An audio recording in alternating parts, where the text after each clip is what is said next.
this candy, this lovely candy, and it's so shiny, tastes just like cherry, but I'm sure there's something more. So Al, Professor Al, wisest of the fowl, I have a question to pose for you. How many legs does it, how many legs does it take to get to you?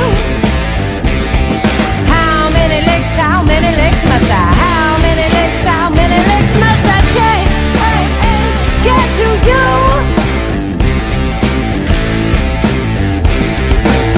Well, I fell for your line, to truth I was blind, those eyes blew my mind, you never were kind, but I was sure we could be more. Professor Al, wisest of the fowl, I have a question to pose for you. How many legs does it, how many legs does it take to get to you? How many legs must I, how many legs must I take, get to you?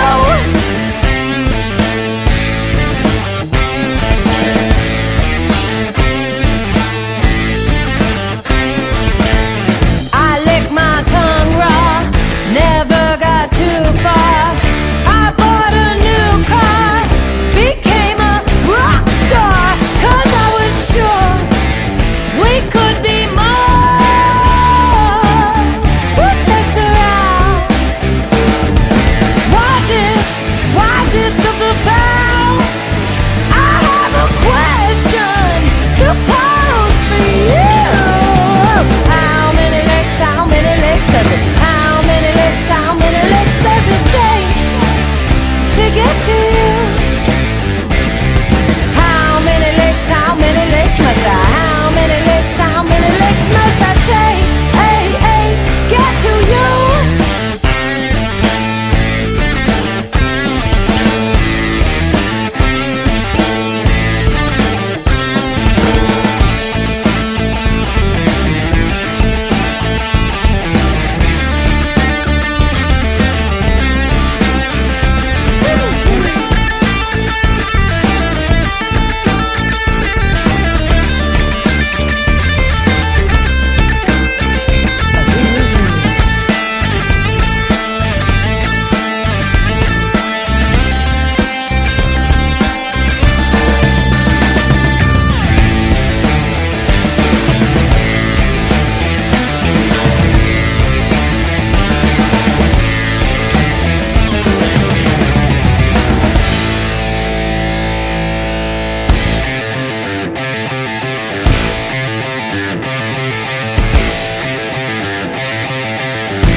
Welcome to Two Local Radio. This is Ray Ray.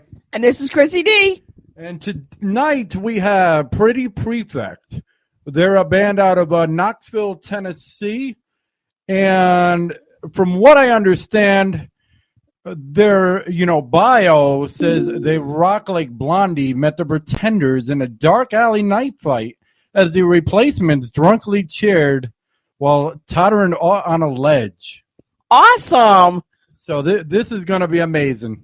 Can't wait. All right. Well, let's welcome Chad and is it Laura? It's Laura. Yep. So how are you all tonight? Good. How are you doing? Ah, we're doing wonderful. We're doing real good. Cool. So, to begin with, where did y'all come up with your name? Well, naming bands is always difficult, and I guess we'd gone through several options, and nobody liked Bachelor Buttons. So one day Todd had said, well, that's pretty perfect. And I said I could almost like that. So we misspelled perfect, and prefect is a word also. So that stuck. Awesome. So I guess like so many things in life, it was from a disagreement. Hey, that's all right. That's how the good stuff comes out, you know? Sometimes you come out with the most perfect stuff during a disagreement about something. Or the Exactly. prefect. Exactly. The best things in life come prefect. That's right. All right. So how did you all meet, and where did you all get your style from? Well, I guess we met because a couple of years back, for many years, I had been in the local improv comedy group called Einstein Simplified. And after I stopped doing that, I was kind of fishing around for something else to do, to kind of an artistic outlet, as it were. And there was a fellow who had an advertisement up about wanting to do like a rock opera show. And I didn't really want to do like normal kind of cover band stuff. So I had gone and met with them and ended up joining this rock opera show. And at one point, they wanted to have some female singers come in, and Laura came and was one of a couple of singers who came. So that was how I met Laura. And we played a few shows as the rock opera thing. We played the Rocky Horror Shadow Cast at Relics a couple years ago. And the problem was it was just a whole lot of people in the rock opera, and it was just a lot easier to kind of coordinate with just bass drums, guitar, and a singer. So we ended up deciding to do our own band. And from that, we kind of were doing some cover tunes for a while, but we migrated more and more toward just writing the original songs and just trying to kind of find a market for that as much as we could. So we started doing the original stuff in earnest about maybe a year ago. Our cover band was the Casual Encounters. Oh, okay. Nice. Which was never safe to look up at work, of course. And so from that, we kind of worked into doing these songs, and I guess it's kind of an interesting mix in that in the band, I mean, I'm kind of an old guy. I'm 50 years old. I've been playing guitar since Jimmy Carter was president, and our drummer is in his early 40s, and Laura's in her early 30s, and our bass player's in his early 20s. So we've kind of got a whole kind of slew of generations that are in the band. So it's sort of a mix of how everybody, different sort of ways that people have, developed music and their musical interests and things along those lines. Well, that's good. I mean, that's good that you have all different, age groups, because you can get all different kinds of ideas on music, bounced off everybody, and everybody will see something different, Yeah, I think so. Kind of cover all our bases. Exactly. So I listen to songs all the time and listen, to so much music, and never did I hear a song that talks about how many licks does it take to get to you. Where did that come from? Well, I actually wrote that song about 5 years ago. The first band I was ever in was called Jack Boots.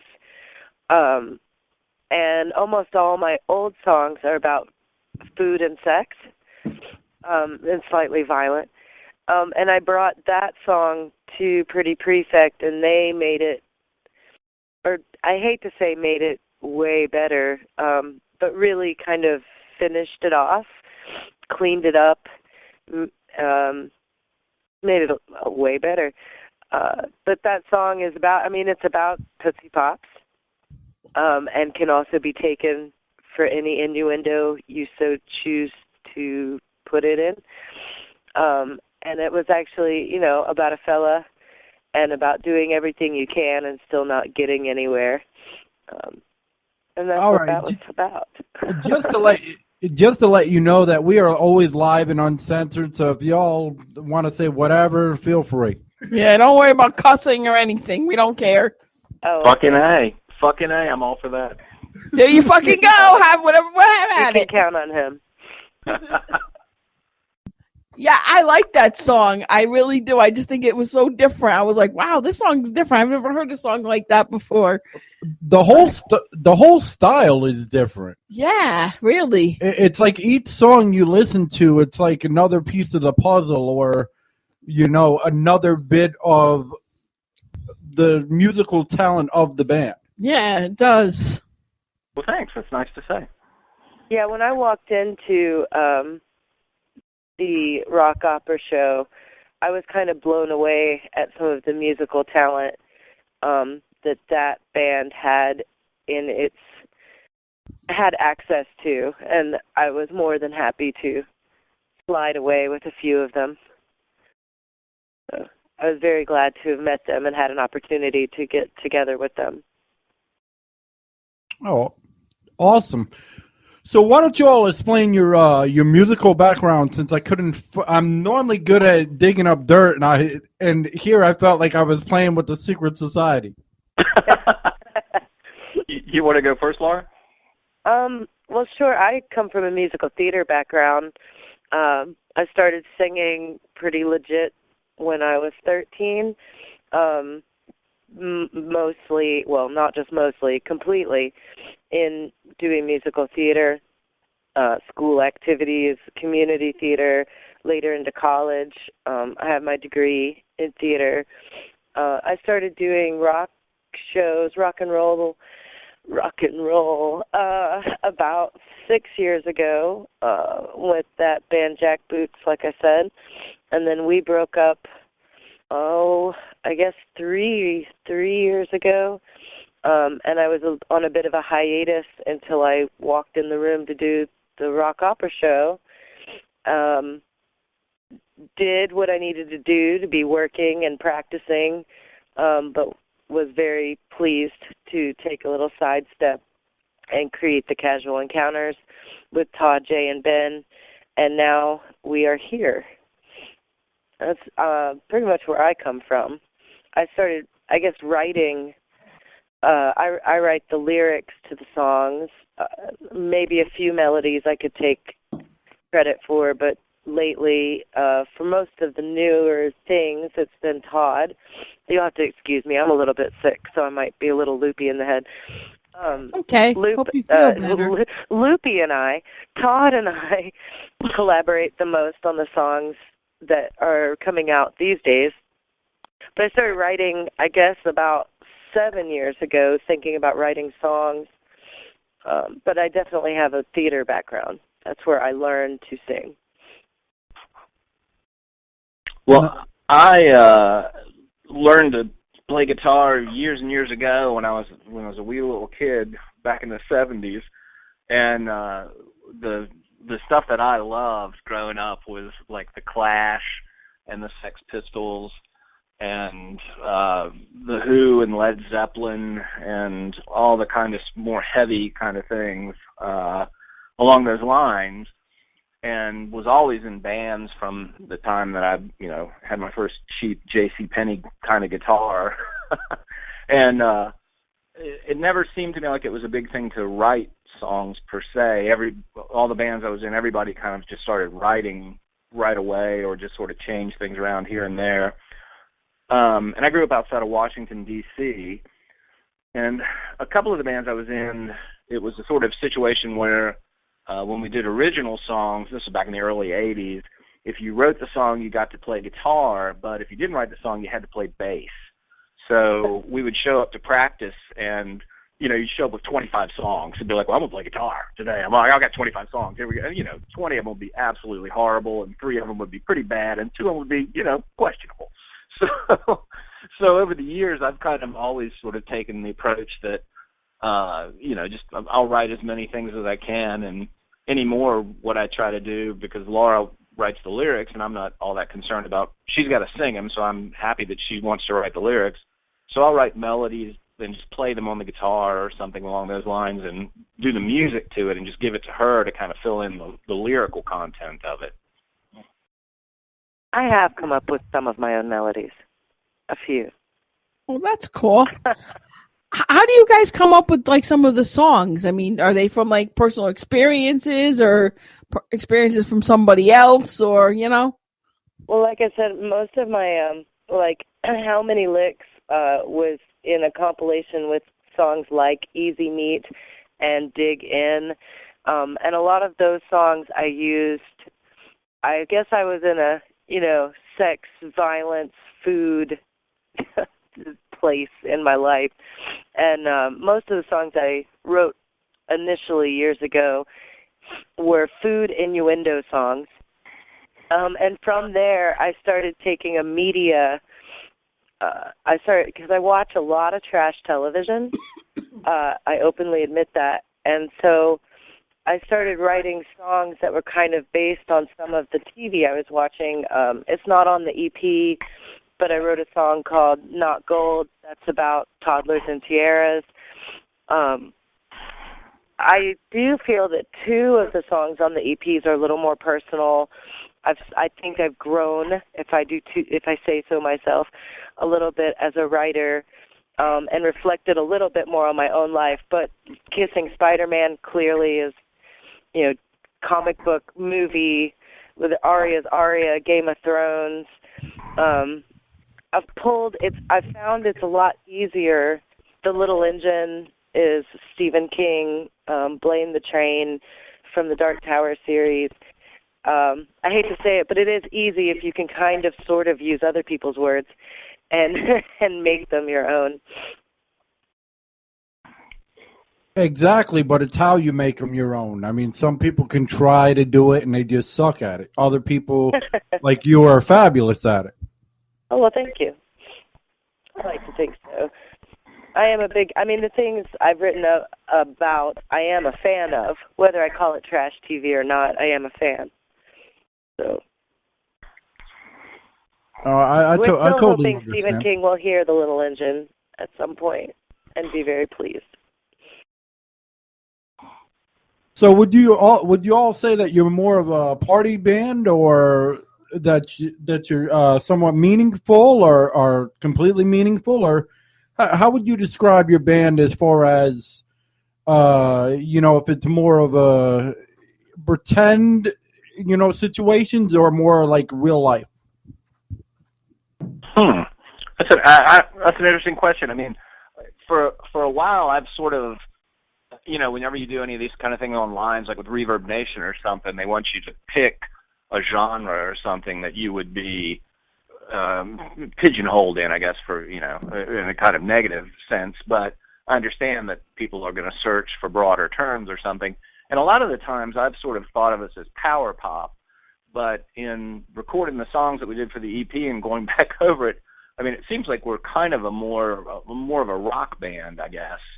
And I guess in terms of I don't know if we'd really be a party band per se, but I'd like to think that people would enjoy the songs and have a good time with it. I guess in my mind, I always picture like people going to a Tool concert and everyone wearing like monk's robes and sitting with their heads down while they're playing the whole time or something. Versus going to a Chili Peppers concert where everybody's jumping around, stoned and drunk and having a ball the whole time. And I'd kind of like to be somewhere. I mean, my model has always been, The Who as far as it goes. That's always been the sort of northern light for me in terms of really good bands. And to be something along the lines of The Who would be something that would be fine by me. I don't know. I always think that question is really difficult. Like when people say, what do you do? What are you? What is your category? It's whatever I'm feeling that day. I mean, as far as influences, I love the Yeah Yeah Yeahs. I love the Pretenders. to be told, oh, that sounds like Chrissy Hine, that's spectacular to me, or Karen O. My favorite band is Metric. I just like to have a good time. The way I rate a band is if I want to move, and I feel like we have music that makes people want to move. And so that, to me, is all I really care about. So I don't know if we answered your question at all. Of course we're you did. pretend. We are not pretend. No. I wasn't meaning like that. I was meaning more like, fictional or, non-fictional. I think it's pretty 50-50. Like I said, Mind of Man on the EP is 100% personal. There's no fiction involved with that song. But then, Aria's Aria, clearly Game of Thrones, not really my life. As much as I love Aria and relate to her character, it's not really my life, But I think it's important that songs be able to be taken, even the fictional songs about, Tootsie Pops need to be able to be taken in different directions via the listener. So even the ones that are based on fictional things, I hope that they are able to be taken in a personal level to the listener. Yeah, I was just trying to, get your, style and everything. It was not a diss in any way, shape, or form. Oh no, I didn't think so. I mean, it's always the sort of thing, like I was saying, like with Reverb Nation, where that, you kind of need to think about in terms of some sort of strategy of who are you, what is it that your songs are about, and what's the band about. And while, I sort of feel like being drawn towards saying it's power pop, it is pretty rock as far as it goes, and that's fine. I mean, I that's sort of the genre I've always played my whole life. Well, and I do think sometimes we have difficulties when songs are beginning because, I mean, I like to think that we kind of smash together a lot of different genres. I mean, I think that, I sing rather jazzy, but we do have very clear rock standards, whereas at the same time there's pop influence and punk influence and indie influence. I always say the one thing I know we're not is math rock. Because I think that's probably one of the only things I haven't heard in our room. Right, and it's true that when Laura if Laura has a melody in mind for something, when she sings it to me, it invariably devolves into playing a lot of seventh chords along the way. What was it like to be the only band not like dressed in like black leather at that show you all did? Oh, that's actually coming up. That's on June 7th. Oh, I apologize. No, that's no problem. It's there's a band out in New York City called Danny Blue, and they seem to be pretty aggressively lesbian, bisexual, gay, trans oriented. And I listened to some of their stuff on Reverb Nation, and it sort of was kind of in the Marilyn Manson 9 Inch Nails vein. And they had just contacted us on Reverb Nation about playing. And I saw where they had the other bands scheduled with us, and I took a gander at them as well, and they all seemed to be kind of more heavy metal. So it's kind of interesting to me because we're not really a heavy metal band at all. Yeah, that sounds like they're more like goth. Yeah, I think that would be fair. But I look forward to the show. I think it's going to be a very fun show to play. I think you guys will bring a lot of interesting concepts into the show also, because your music is good, and I'm sure their music's good too. But it'll be interesting because I'll have different kinds of music to listen to. Yeah, well, that's one of the greatest things about playing in Knoxville is that you get some very interesting mashups at the local venues when you're trying to get your name out there. And I've played some pretty interesting mixes. We get like a couple acoustics, a metal band, and us. It's makes for an interesting show, but I like it because people in the audience that are there to see the acoustic set may not have come to your show, but then they saw it and they like it, and you end up getting a few fans that may not have ever come to the show if it was all a one-liner category.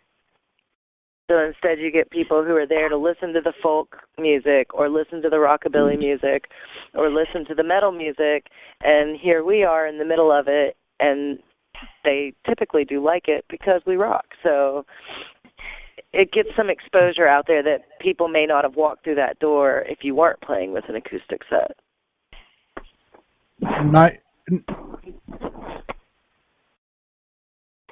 Oh, what happened?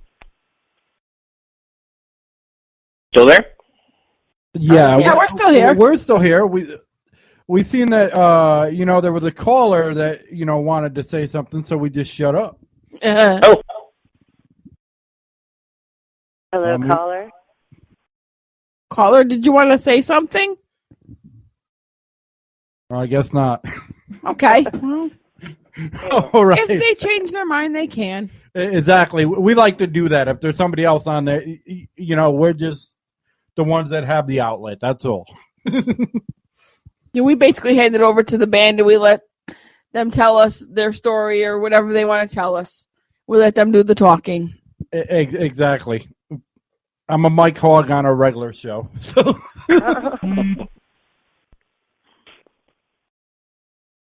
Well, we're just, mostly right now we're just focusing on getting known and trying to have the fan base and the draw to get into some of the better, or shouldn't say better, the bigger venues here just locally in town. We're looking out of town a little bit too. Well, I think you all will fit in the goth, spectrum perfect. And the reason I think is because it's just the style that you play. It doesn't necessarily mean, the look that you present, but the style that you play, I just think just meshes well with goth. Mm-hmm. Huh.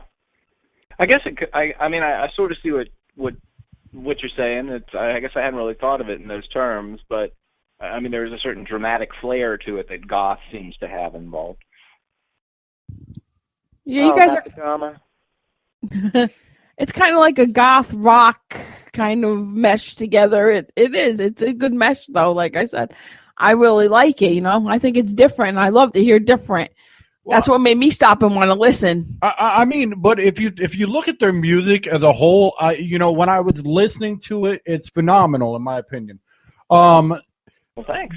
But if you listen to like the old, Rocky Horror like movies and whatnot, it just feels like it could mesh in there. Huh. Well, we did open for Rocky Horror. The Shadowcast. Liz Davis is Liz Davis in the Transit Beams is her little. I'm so sick. Liz Davis is a local director here who has the Transit Beams, and they do the Shadowcast of Rocky Horror every year. In fact, they're doing it at Fanboy coming up at the end of this month, and she had Pretty Prefect. Or we were Casual Encounters when we did that, weren't we? Yeah, and then when they did the Buffy the Vampire Slayer thing. That's right. Pretty Prefect opened for Buffy Shadowcast. They did the Buffy the Vampire Slayer Shadowcast, and we opened for them. That's interesting. I think that's thought of it. Oh wow! I think that's awesome. How you guys could just like mesh into anywhere, and your music is just so like I don't know how to describe it. Like it's totally original. Yeah, it's so original. They could mesh into anything. Well, thank you. Yeah, I don't see it meshing into. That's the only thing it wouldn't mesh into is country. Well, yeah. That was always that has been a problem for this area. Not so much a Pretty Prefect, but for the cover band, it's always, do you know country? Do you do any country? And it's like, not really. And then, yeah. So do you mainly, at your shows, do original songs, or does the audience kind of force you to do some covers as well? We've just been doing originals. Audience doesn't force anything. No, I'm just kidding. we've just been doing originals and doing the Pretty Prefect band. I think Casual Encounters has pretty much been laid to rest, or is still putting ads up on Craigslist looking for a WFW or something. Yeah, for the Casual Encounters was what we had originally just were going to do. It was covers, but it just wasn't terribly fun. And part of it was because a lot of times people would come up and ask for a lot of country songs, and we would just sort of shake our heads and say, well, thanks, but we're not really playing country. And we were playing things that were kind of a little more obscure, I guess, even as a cover band, because we were doing like Army of Me by Bjork and Phenomena by the Yeah, and Kingdom. Possum Kingdom by the Toadies, which were kind of, it seemed like people knew them, but like the bar owners weren't used. If you're not playing, Bob Seger or Mustang Sally or something every other song, the bar owners are kind of like, what the hell are y'all doing? You need to play what we heard last night. You got to play Jesse's Girl 5 times in a row right now, kind of a thing. And that's just not something I'm really amped up about doing. So that was why we kind of drifted over into doing the more original songs. And somehow Laura and I just started writing the songs together, and just kind of, I guess at this point we've got probably about an hour and 15 minutes of original material. And if she'd write more lyrics, we'd have more than that, I guess. So you can't rush perfection. The whole thing about it is once you constantly do coverage, you never can get out of it. So I'm glad you all went to originals. Well, and that was the thing. I didn't mind to do covers at all if I could do the covers I wanted to do. I envisioned that our cover band would be like your best friend making you a mixed CD of things you did know, things you sort of knew, things you had never heard before, but it was all really good music. But I suppose that was a little big-headed because the bar owners, like Todd said, want to hear the same thing that they, that standard that they can count on. And I guess our artistic contributions to their bar weren't always as appreciated as I had hoped it would be.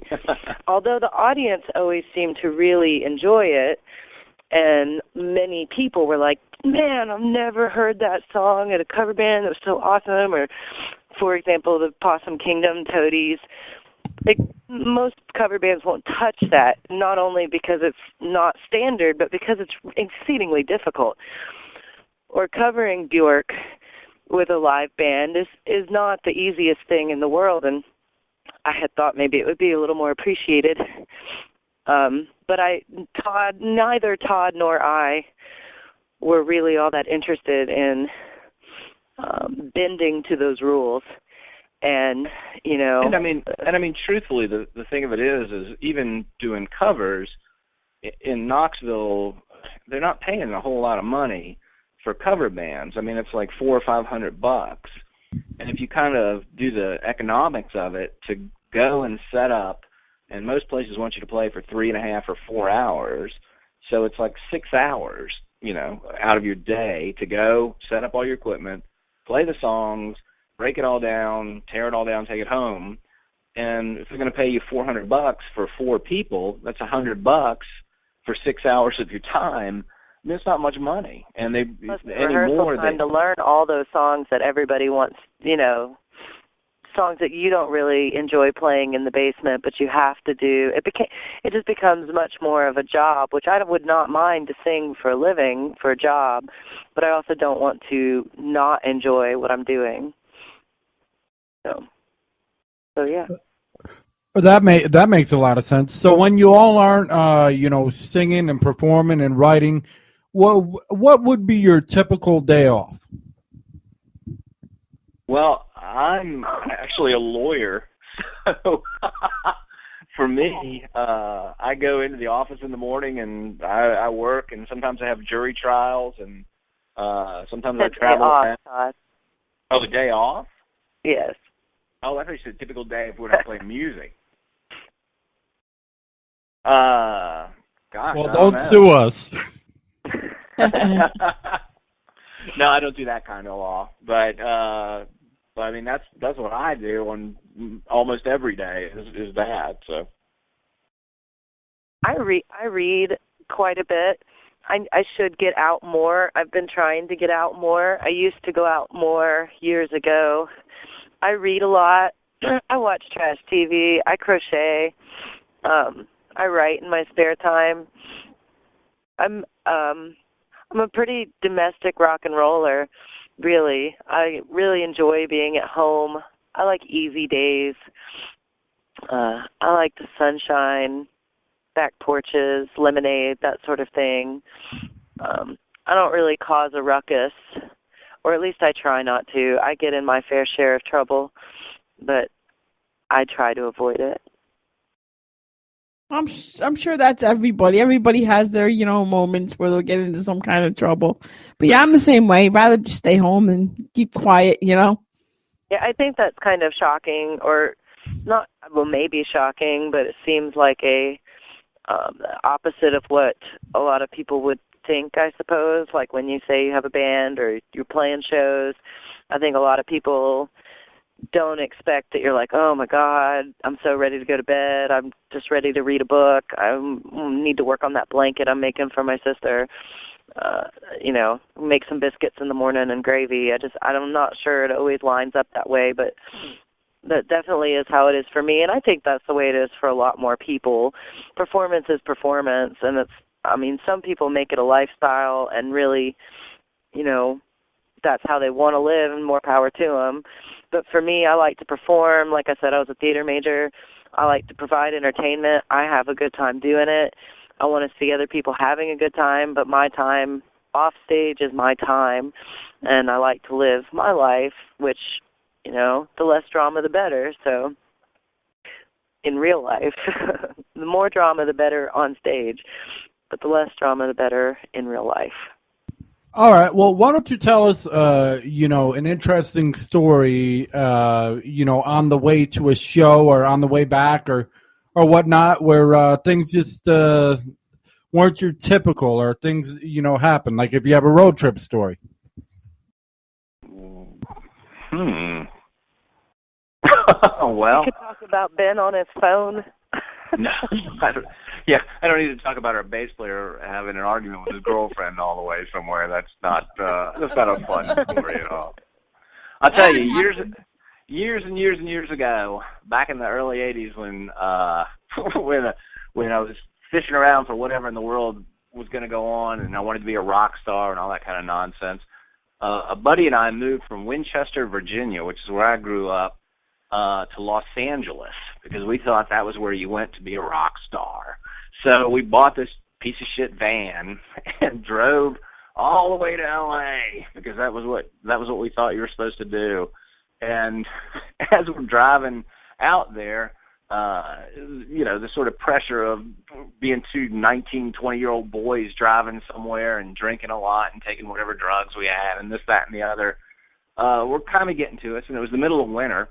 We're driving along, and the heater goes out in the van.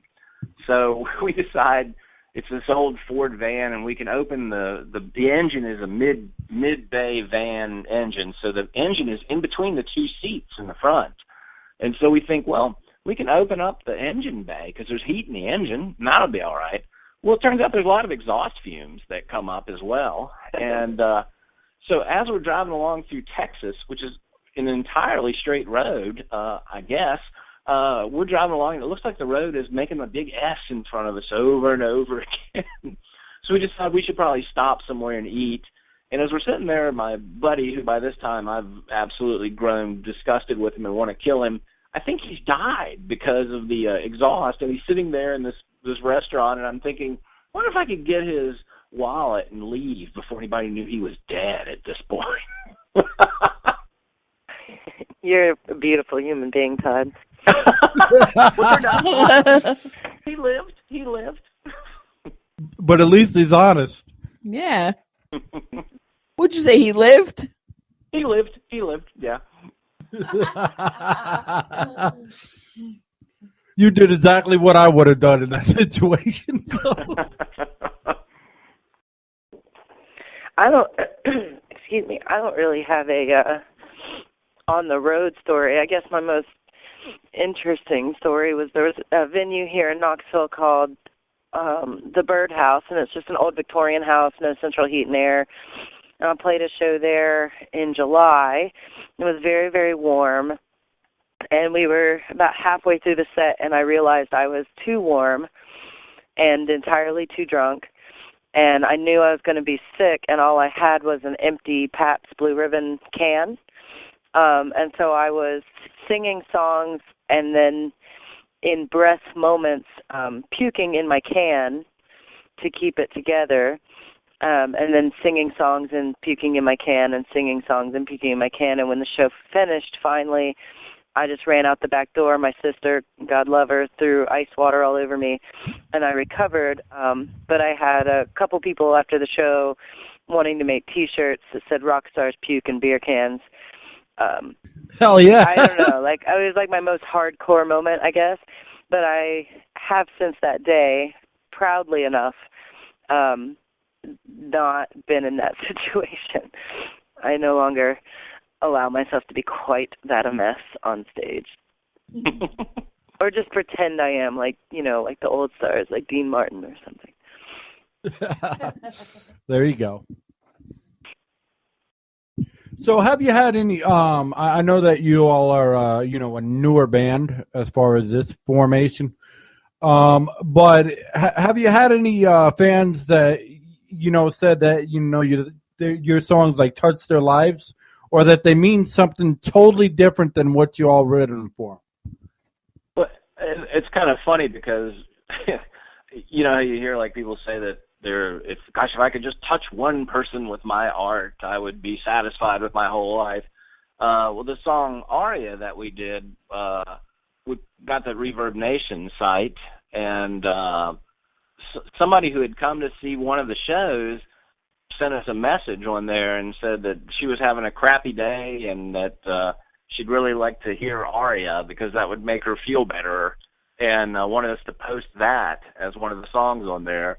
And I was laughing, and I told my wife, I said, well, that's very sweet that this person did that. And I said, I guess I fulfilled that artistic goal that all these people talk about, that I've touched one person with my art, so I could pretty much put the guitar down and stop at this point, I suppose, you know. And I guess locally, there's a local writer here in town named Kevin, who after our last show at the Long Branch, and I feel terrible that I'm not going to remember his last name, but he's a local artist here, and after our last show, I sat down to have a beer, and he asked, you know, who writes your lyrics?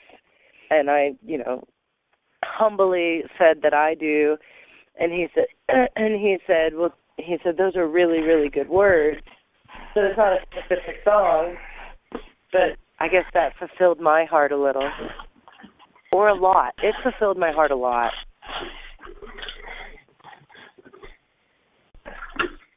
Gosh, was it that loud when I went up the stairs? Yes, it was. All right. Well, you know, I'm really enjoying this, believe it or not, because y'all are real. I mean, this is not code speech. Like, we had a label. Yeah, we don't have like, anything written down. Should we have had talking points? Oh, I knew we should have had talking points. Hashtag. Well, I mean, I had, you know, we had artists from a label one time, and it just seemed like they were just like coached up, and I'm like, are you kidding me? Every time we asked them, you know, a question, it was like they had a one-word answer, and we're like, shit, it's 12 minutes later, and we've already asked 28 questions. No, this is totally off the cuff, in the basement.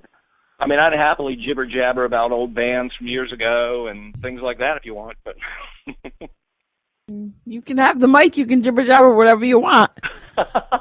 Well, when you were asking before about, like, odd things going somewhere, not so much going somewhere, but back when I first was playing guitar, I assumed that you were supposed to try to play at some, you know, jet airplane level thing, and we were playing somewhere, and the drummer who we had at the time was like moving his stick as if though he wanted to slow down the tempo a little bit. So the bass player and I slowed down a little, and he does it again. And he does it a third time, and we're kind of staring at him like, good God, we're playing at, a funereal pace at this point. and all of a sudden his eyes roll back in his head, and he falls over off the drums and on his back. And he was a guy who was a friend of mine. I knew he was diabetic, and we thought, oh, shit, he's having a fucking diabetic attack. We got to get to him. We got to do something. So go back there and grab him and lift him up, and he opens his eyes, he looks at me and goes, God damn, that's fucking loud. Wow. Yes, we're always shocked when Todd is told to turn it up. Like, really? Are you sure? Yeah, we played a show not too long ago with some guys who we like in a band called the Portals up in Oak Ridge, and we were kind of warming up, just testing all the levels, and their guitar player came over, and everybody was kind of nodding at the same time, and he said, you can turn your guitar up. And I started laughing, and I looked at everybody else in my band, and they were all like, oh, fuck.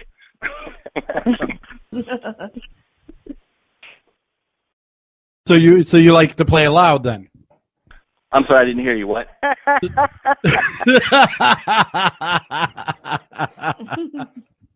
Oh, what a comedian. Yeah, what are you gonna do? All right. Yeah, I love to play loud. I love the feel of it. And there's sonic textures that you get as much as anything when it's at certain volume levels. Things happen, particular harmonics bleed on top of other harmonics, and it creates a feel and everything. It's just, but I try to turn it down. I love it. You totally cut me off. That was awesome. Sorry. That's all right. That's what we want. We want real, we don't care. Exactly. So why don't you, since you talked about your comedian thing, why don't you talk about a time when you were, a part of the comedy thing and shit went haywire and you made it better or something like that? Oh, wow. Yeah, I did. Do you guys know Einstein Simplified? They're performing around town. They're down at Scruffy City now. No, but I'm definitely going to check them out.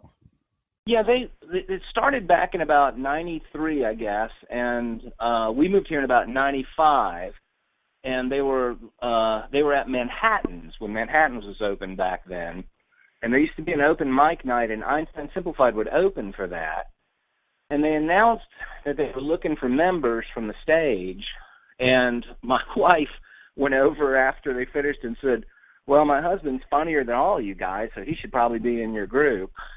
So they had a little chip on their shoulder when I auditioned, but I ended up joining the group and ended up being real good friends with everybody. We performed for years at Manhattan's, and then we ended up over at Patrick Sullivan's and some other things. Most of the time, it was always pretty cool. Once in a while, you would have weird things that would go on. We played a show for, I can't even remember what it was. It was something like the Lions or the Kiwanis Club or some kind of thing over in Oak Ridge. And it was like a family gig. So there were all of these kids up front. So we were being clean about the whole thing. And, there's all these 6, 7, 8-year-old kids up front. And so we, the improv comedy thing is you always ask for suggestions from the audience. So we ask for things. And, invariably, somebody's parent in the back would be like, penis, vagina. I'd be like, what the fuck is wrong with you people? You want us to do this in front of your kids? I mean, I say way to go for your wife on getting you that interview by asking them. That's cool. Yeah. That sounds like something my mom would do. So yeah, they still perform. They're down at Scruffy City now. They've moved around a little bit. And if you go and see them at the end of the show, they'll play a theme song that I wrote for the band. Golly gee, umpteen years ago now. Because I haven't done it for 9 years or something, I guess. But it was always a blast. We always kind of referred to it as our bowling night, because once you learned the form of the games, you could go and do the show without a ton of practice, because everything's just made up on the spot. It's really about just being able to listen and react to what's being said. So kind of like our show. Yeah, that's right. And the key thing in improv is always yes and to everything that's whatever goes on. Agree and add all the time. Yes, and we'll do this now. And we'll be right back. Just kidding. Yes, and we'll play a song. Oh, cool. Awesome. All right. Laura, why don't you tell us about a time, you said you were in theatrical. I know there had to be a time where shit went haywire. Oh. Try and think of a good example.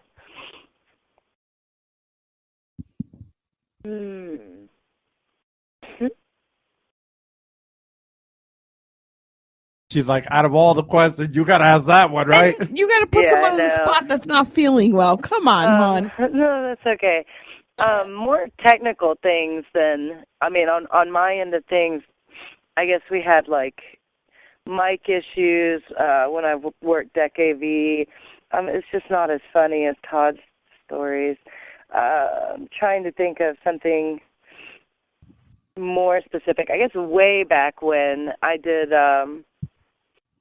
All's Well That Ends Well in high school, Shakespeare show, and our director had created a character by mashing up several of the female characters, and she was supposed to come out periodically throughout the show and explain things, which shouldn't be necessary, but for high school Shakespeare, I suppose it was.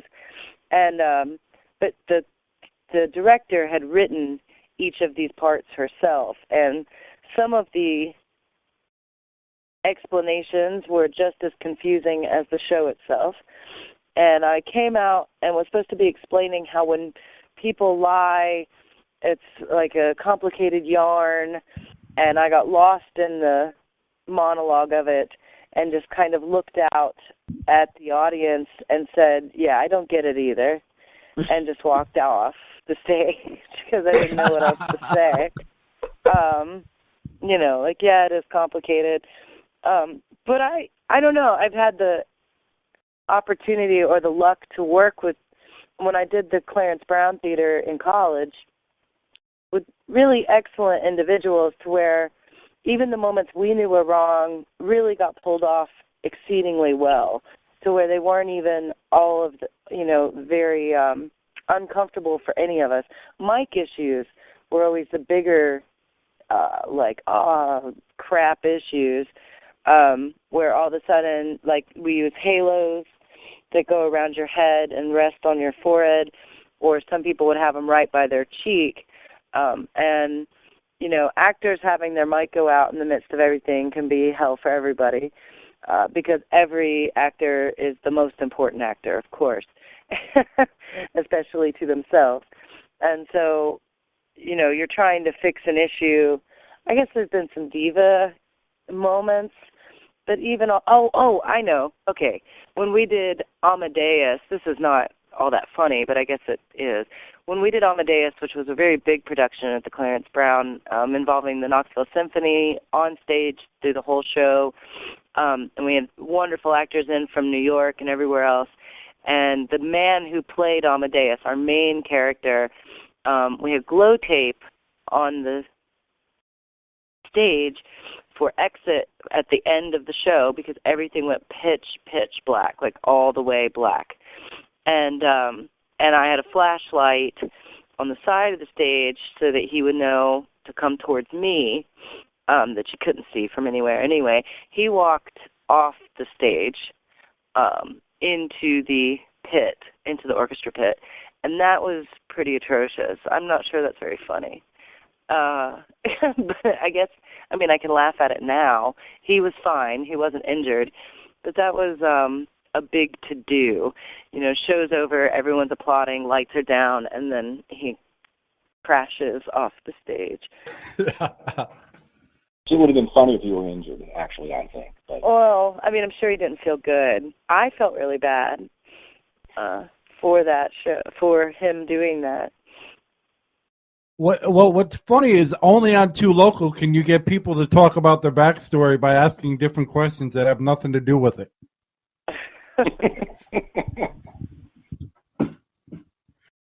Okay, all right. On a more serious note, so what do you all have upcoming, and where can people find your information? Well, we've got the Reverb Nation site is up, and we've also got a Facebook site, and we put the demos basically up for sale on Bandcamp as well.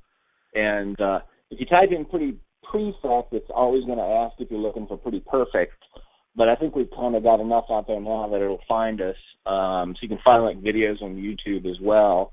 We've got a June 7th gig at the Long Branch with Danny Blue and a cast of other heavy metal bands. That should be an interesting sort of thing to do. And after that, we're trying to book a few more things. We just don't have anything else on the horizon at the moment other than that. We had the Bowery, but unfortunately the venue changed. So we were doing an EP release, in a week? Yeah, on May, we had a gig booked on May 31st with a band called Inward of Eden here in town, but the Bowery switched its operating to go from being a public venue to just a rental private-only place. And we'd played the Well a few times, and of course, sadly, the Well went out of business about a week and a half ago. Sadly. You people need to get out and support your bands. Sad to see venues get closed down. Well, I think it's just stupidity that the reason that these bands, I mean, not bands, but these places get shut down because people just aren't controlling themselves or just doing something stupid. That happens. Well, and it's just sort of, I guess it's a general, I guess everybody sort of has that sort of, I'll get there one day sort of thing about it, One day I'll go and do that, and I'll go see that band, or I'll go to that bar or something, and then they don't, and then it shuts down because people didn't support it along the way. That's weird, though. In Knoxville, I've always known where, bands support each other. Is it the businesses just not supporting the bands? Or are they only, supporting, the cover bands? I mean, there are, the cover bands do well, the ones that are pretty established. I guess Pop Rocks is the king cover band around here. And oddly enough, our drummer is the substitute drummer for Pop Rocks. Whenever their drummer can't make the show, our drummer covers for him, and they gig quite a bit. And there are several other cover bands. They're all good. They're all good musicians, and they play excellently, and they have the friggin' patience of Job, as far as I'm concerned, to get up there and play Jesse's Girl one more time or something. I just can't bring myself to do it with a lot of conviction. And, that's kind of, years ago when I did the improv comedy, we always kind of talked about the distinction between improv comedy and doing stand-up comedy. And stand-up comedy is a lot like doing pop music and doing a cover band, because you kind of have to get up and tell the joke the same way night after night after night, because the timing of the joke plays into how the joke works. And you got to sell it like you've never told that joke before. But improv comedy was a lot more like jazz music, where you had the form of whatever the song might be, but whatever happened, the different game that you were playing, but whatever happened within that scene, within that game, would be different all the time, because you were just reacting to whatever went on in it. And that's kind of, to do the cover band stuff, to me, is a lot more, you have to have a lot more patience, a lot more of the just sort of ability to put up with that, sort of playing those songs that, and to deliver them in a way like you haven't played it a million times before somehow. Hats off to them to be able to do that. But go ahead. Oh, I was just going to say, I think too, from one of the first questions you asked us, I do think, there are still venues to be played, but I think one of the reasons, well, first of all, we've only been together a year and a half. That's a relatively baby band. But I also think that like you asked us, like, what is your genre? What is, what are you? How do you describe it? And I think because we're not surf rock and we're not punk rock and we're not math rock, because we are something that really can play with a lot of different sounds and is kind of hard to pinpoint what we do, it's harder to pitch in what I think a management sees as reliable way. And so I think it's more just taking the risk to listen and give it the opportunity to see that, we don't really know what to call it, but everybody seems to really enjoy it. And so I think it's just harder, like I was saying, it's harder to pitch. Like, I can't call up somebody and say, I've got this surf band. We'd sound really great with, Surfers Are Us and these other surfer guys. I can't call somebody up, do you know what I'm saying? I don't want to ramble on and on about that, but I do think that's something like, there are other bands in town that can call somebody up and say, now I'm stuck on surf rock because of my cold. But they can pinpoint their sound a lot more and say, we sound like these guys and these guys and these guys, and so that would make a good set. But I like that about us, and so I don't want to be able to pinpoint what we do. I like that throughout the songs you get a lot of different feelings. Some of them are more poppy. Some of them are a little more heavy. Like, I'm sure Danny Blue heard Aria to a certain degree, some of them sound a little bit heavier. Some of them sound more rock, and you can hear more of the jazz influence than others, and I like that we have all of that going on. What about I hate to classify y'all because that's not my intentions. But what about like a punk rock and the like the originals because your style kind of reminds me of the fun atmosphere of like the Ramones and everything.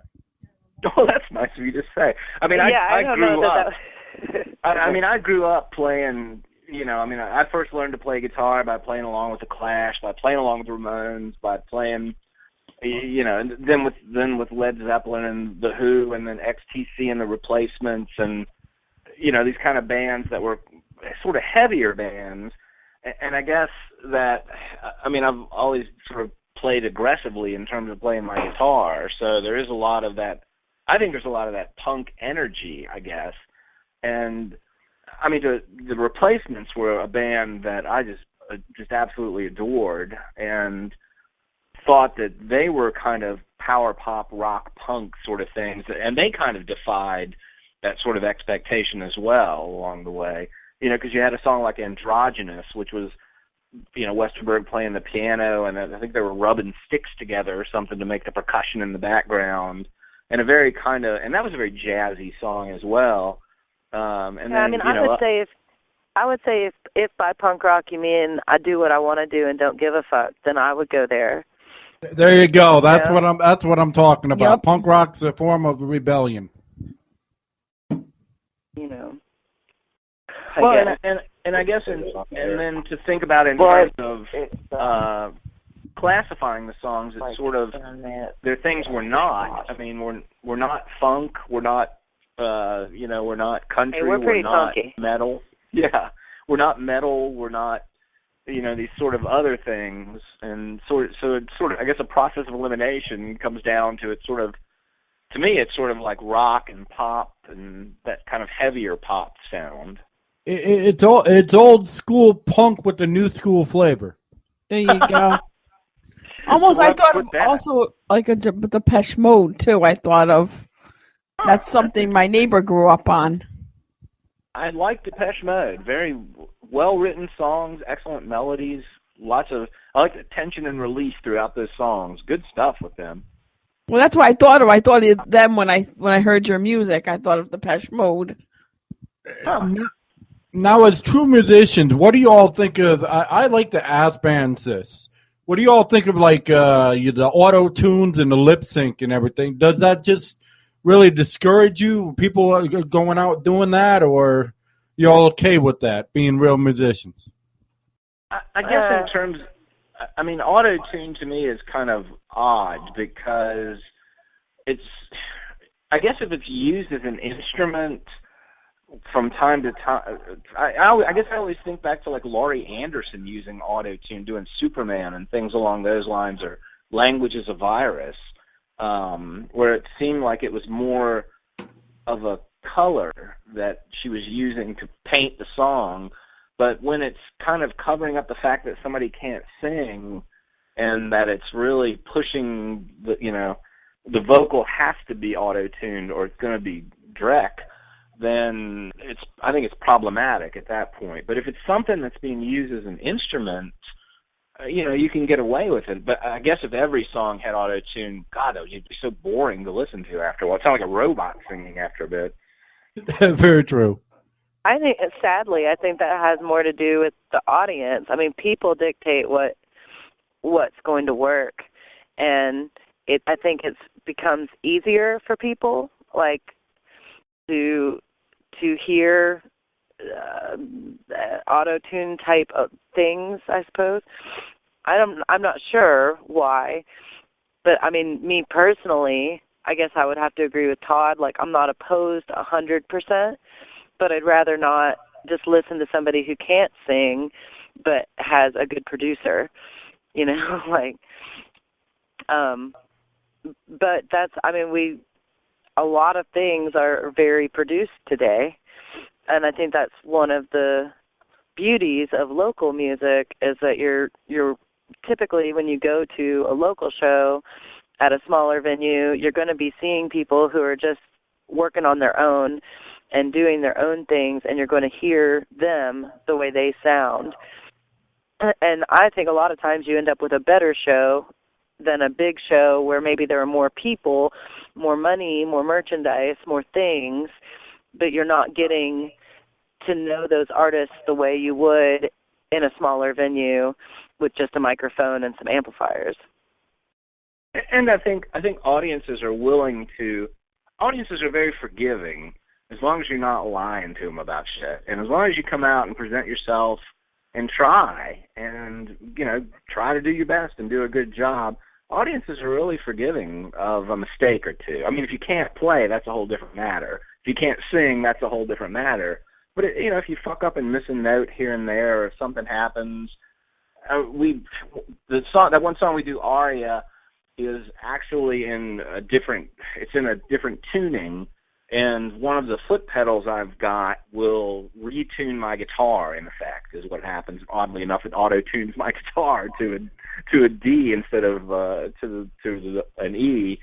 And we were playing one night, and we were supposed to be going into a song, and I had the wrong patch set up in my chain for my guitar into my effects and into my amplifier. And when I started playing, I was in the completely wrong key. And Laura gamely started singing along in the wrong key. And after about 2 bars, I was like, oh, shit, this is fucked up. I'm in the completely wrong key. And so we just stopped. And I apologized. I told the audience, I said, I fucked up. This one's on me. I had something wrong. And so we clicked it and went to the next and played the song in the right key, but changed the patch and everything. And people were fine with it. They weren't upset like, God, you're so incompetent, you don't know what you're doing. And people are really, I've found over the years, audiences are really forgiving as long as you're honest with them and are genuine about whatever's going on, and just don't lie to them about things. Yeah. As long as you don't hide shit or pretend shit didn't happen. Right, or be arrogant about well, I didn't fuck up. You just didn't hear it right because you're idiots. Exactly, it happens too. I mean, it just happens. You can't pretend it didn't happen. Right. You gotta be man or woman enough to say, hey, step up and say, hey, we messed up. We fucked up. This is what happened, and we're trying to fix it. Yeah, we've had to do that quite a few times on the show. I'm not going to ignore something and just delete something because then, the 5 people or, 50 people that heard it or whatever, are going to be like, you're full of shit. I know what I heard. Right. So, do you have any words for, this is something we ask every show. Do you have any words for anybody that is trying to be a musician or get into it, of encouragement? Wow. You can't do it unless you do it. That's what I come across the most. I come across people who are like, man, I wish I had a band. I love to sing. I love to write. I want to do something. And, you know, I wouldn't have met Todd or Jay or Ben if I hadn't walked in the door to do the rock opera show, which was not something that, I mean, it was fun, but it wasn't something that I was like, this is a dream come true. I just needed to be doing something. And if you want to be singing, you just need to go sing. And that's how you're going to meet people.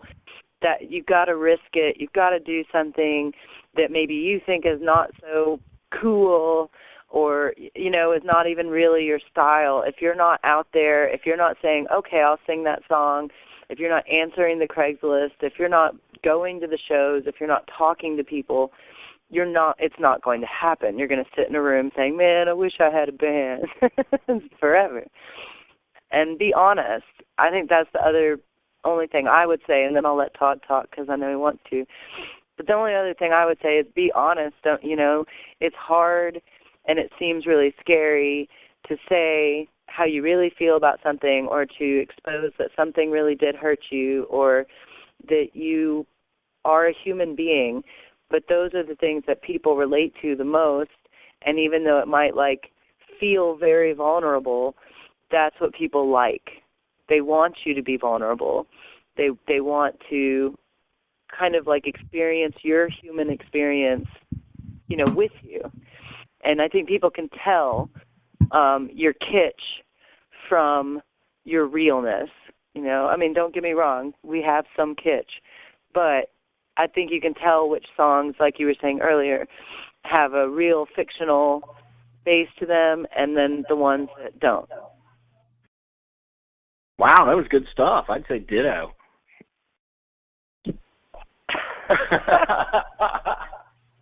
I mean, I think the thing of it is that and I think amplifying what Laura is saying is you've got to be willing to go out and just make mistakes and fuck up. And sometimes you go out and you try to play and, you know, it just doesn't work out right and it just doesn't feel right or something, but you don't know until you give it a go. And you go out and try and play and I guess it never ceases to amaze me that people like all kinds of different music, and to a certain extent you don't know what is going to be what people are going to respond to until you go out and try doing it for a while and try playing this or try playing that and see how it works out. And sometimes it goes well, sometimes it doesn't, and even not going well is okay. I mean, it sucks at the time, but it kind of, you know, fortifies you for later on, and it teaches you what doesn't work. And a lot of it is that you go out and you give it a go, and it doesn't work out so well, and you realize that song doesn't work right, so we got to play it differently, or I got to play it differently, or I got to practice more, I got to learn to do this or that or the other thing. And it just takes, it's just, you know, those kind of experiences of going through it. And then something, you know, you go out and you play and people respond and they like it, and that's a blast. I mean, that's a real huge affirmation to have people come up and tell you, I really like that song you did, I really like how you sang, I really like this or that or the other. I mean, you know, and it makes it sort of feel like you can, like, oh, okay, hell, all those hours I spent playing that friggin' scale over and over again were worthwhile. All right, you know, I normally wouldn't ask this question, but you two are very highly intelligent and seem like you actually, you know, could guide somebody, believe it or not. What would you tell somebody that was experiencing stage fright how to get over it? Man, I guess it depends on the level of stage fright. I mean, it's, you know, I guess the thing I always think about is like, I love the band XTC, and they actually had to stop performing because Andy Partridge had such horrible stage fright. It's just sort of, it's one of those things, I guess, that whole speaking in public routine, you kind of have to sort of just concentrate on one person sometimes and just get up and think, you know, find one person in the audience. And people are always friendly if you're, you know, if you as long as you're not a total, you know, asshole or something about it. People are friendly. People are nice. They want you to succeed. when you're playing music or when you're doing improv or any of that kind of stuff, people want you to succeed in the audience. They don't want to see a train wreck for the most part. So finding that one person to kind of just connect with and communicate to works pretty well. I would say, I mean, it's a pretty theater cliche, but you have to breathe. I don't know, like a lot of times that anxiety, that nervousness, a good breath can make that all go away. If you have to find a way to relax and trust your body. The stiffer you are, the worse that's going to get. You know, you have to, like I try to do my stretches before I go on stage. The more loose your body is, the easier your mental ability will have to go with it. And that doesn't mean get drunk, and that doesn't mean take a bunch of drugs. That means, like, if you can actually take a moment to find your center, this is such theater talk, but to find your center and to know that your back is strong and that you're not going to fall over, then you can usually work your way through it. But you have to breathe. That's awesome. That was an awesome reply from y'all. Do y'all have any last words before we get out of here? Kick it. Hey, thanks for having us on. You guys are fun to talk to. Well, you guys were fun to have on. We definitely want to touch base with y'all in the future, and if y'all don't mind, we'd love an autographed CD from y'all if y'all have one or if y'all get one. Sure, we'll be happy to send you one. You know, that really makes her be day. The biggest one. That's awesome. That does. That makes our night. Yeah, that makes us feel like we're in the Grammys. We'd rather have, you know, things from real people than a fake award somewhere. Well, you got it. Sounds good. All right. Well, thank you for joining us. And like I said, in the future, we'll definitely touch base and see what's going on. And when you have new music, make sure you send it our way. You got it. Will Thanks. do. Thank you. You're welcome. We hope to have you on again, guys. All right. Y'all have a good night. You too. Bye. You too.